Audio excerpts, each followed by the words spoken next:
Never have we ever seen an attraction taken from such its grandeur as Splash Mountain and turned into such trash as with Tiana's Bayou Adventure. A blunder next to Thunder Mountain it is, a lemon that does not work, that is so often down because the animatronics just can't keep working. But guess what, folks? It now looks like the people behind the changes to Splash Mountain have been promoted.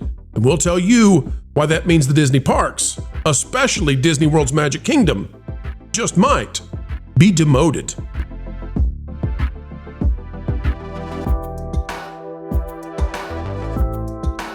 Hello, ladies and gentlemen, boys and girls, and yes, we can still say that here because we're not the Disney preamble before the fireworks. We don't care. We'll say the gendered language because we can. As we get ready to get started into this topic today, we ask that you help us out on your way by clicking the like button. And folks, if we have not yet earned your subscription, we certainly, surely would appreciate it. We appreciate you. Let's get started diving in right now.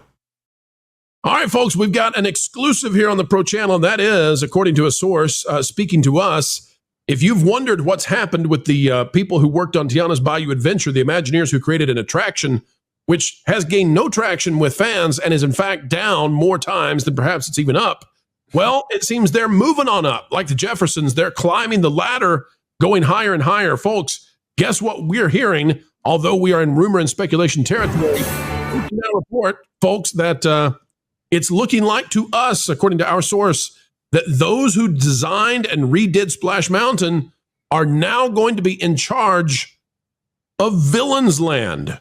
Folks, this is a scoop official right here on the channel. Again, though, take some salt with it. We are in rumor and speculation territory. Things can change behind the scenes. Oh, I've never noticed this in the B-roll. That was a cute little kiss by the mom and the son. Very cool. Anyway, listen, we're hearing that the people who did this have now been put in charge of designing Villains Land, which will be the new area coming to Magic Kingdom. And it's going to be going, we believe, northeast of the Cars attraction. Vash, we have done some preliminary looking into this. It's looking solid enough that I'm willing to get here and be in front, I guess.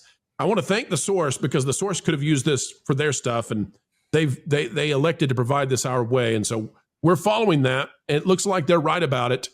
Vash, walk us through why this might not be the best idea for Disney to have, I don't want to say their names. I don't want to get, we want to be careful here, but the people who are in charge of this one running Villains Land, why is that not a good idea?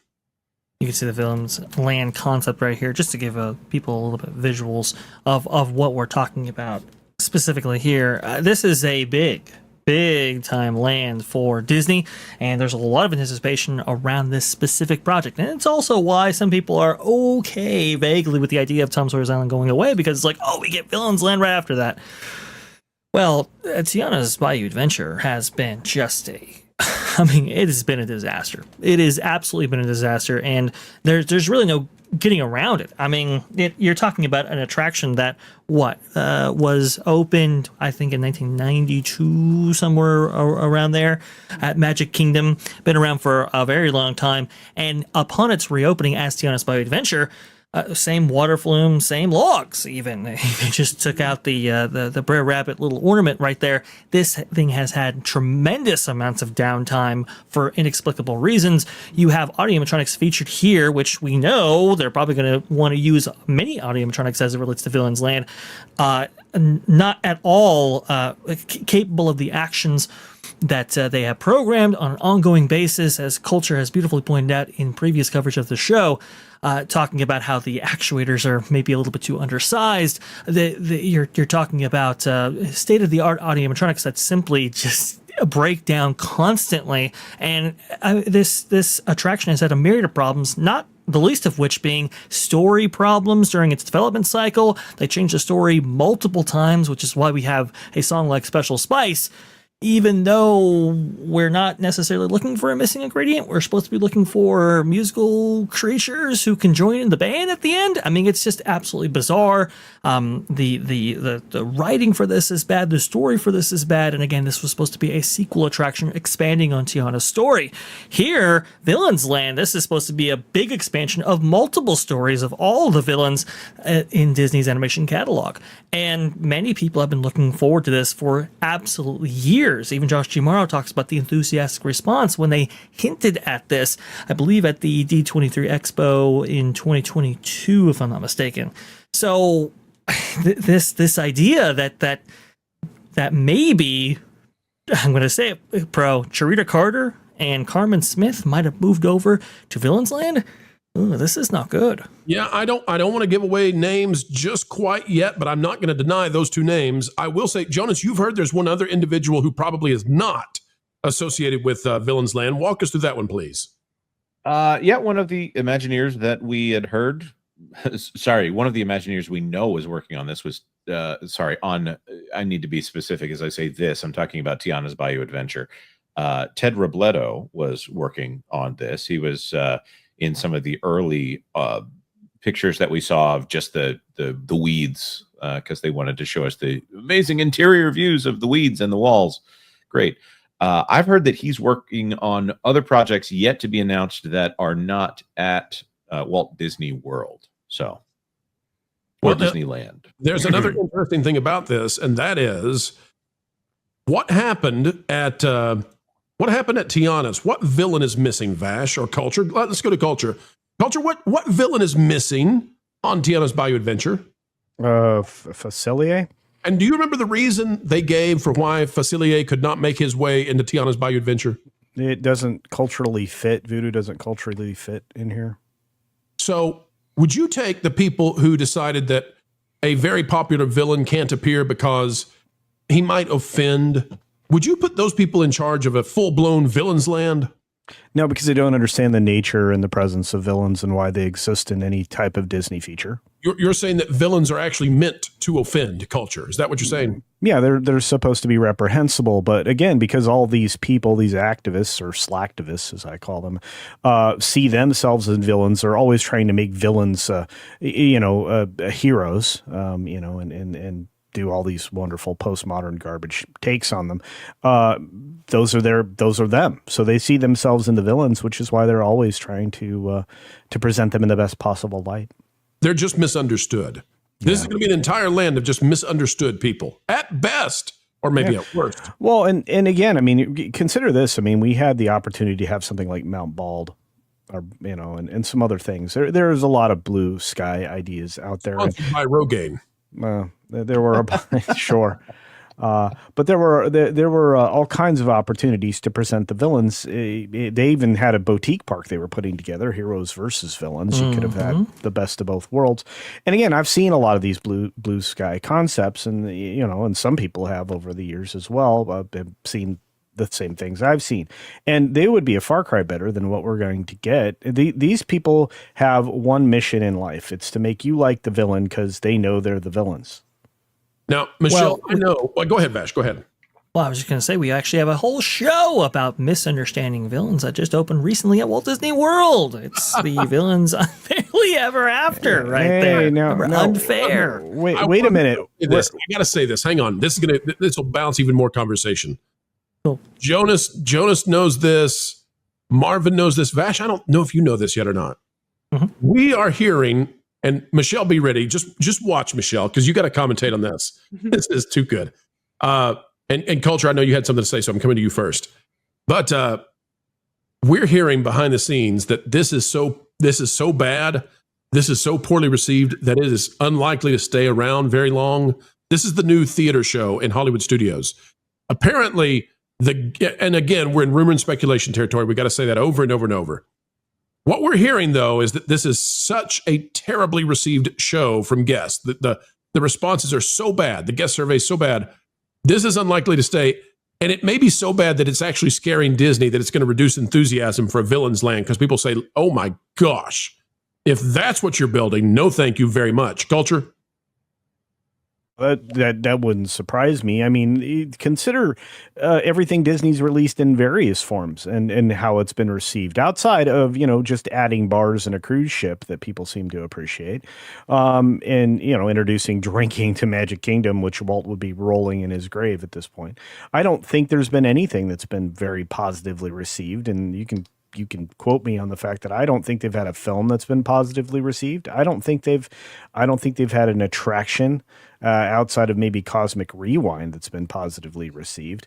I mean, there were mixed reviews at the beginning of the Mickey and Minnie's, replacement of a Hollywood classic attraction in the Studios Park. This is, if this is the future for Disney, yeah, I foresee doom, especially in an attraction that's going to be very sophisticated. That'll have to be the centerpiece of Villains Land.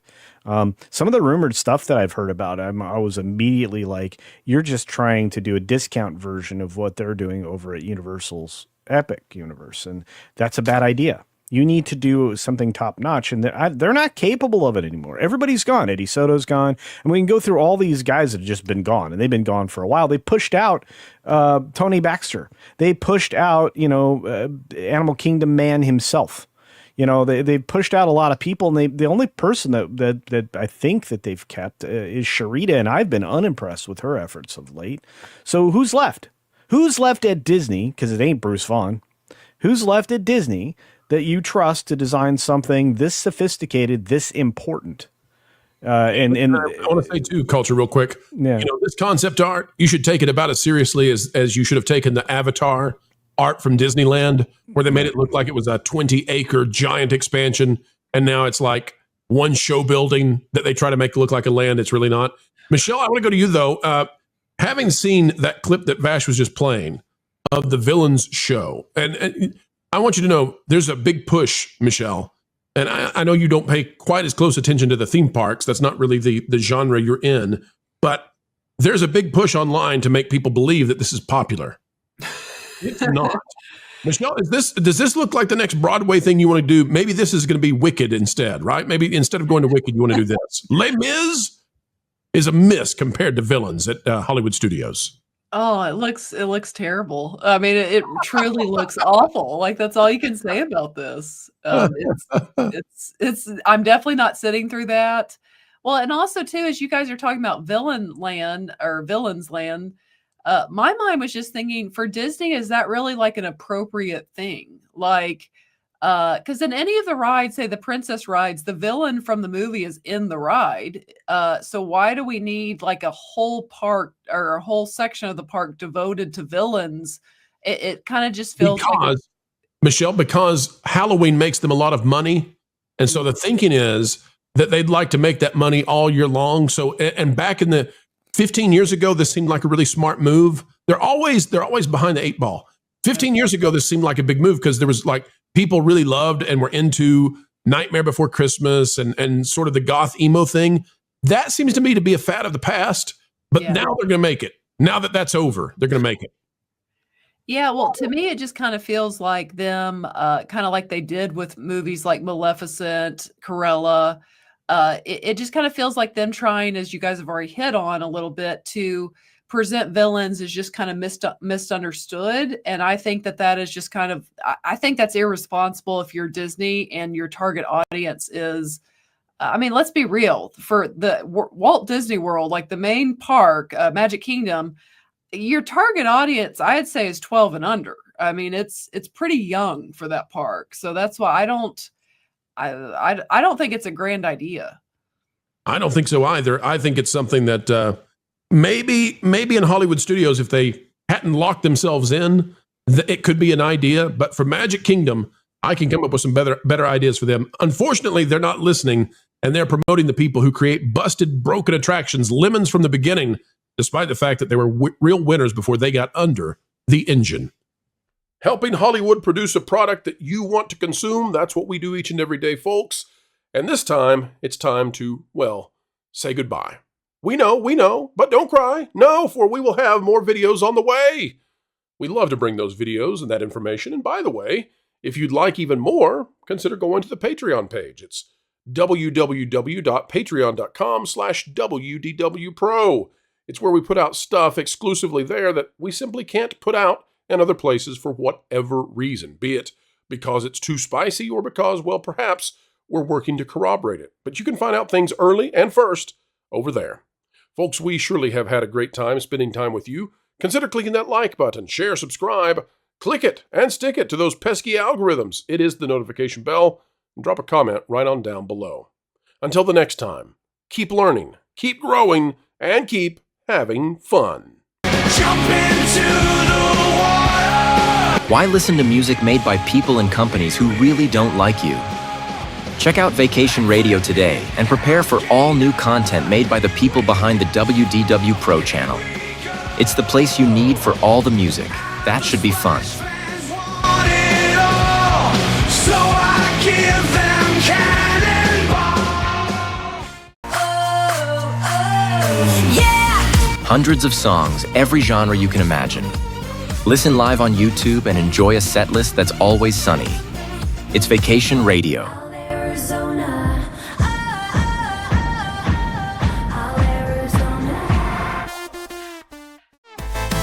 Pineapple pizza, Hawaiian ice freeze, yeah. Can't wait to be up. 3 days of you and me. What are you waiting for? Every WDW Pro video has a link to Vacation Radio in the video description. Try it out and subscribe today.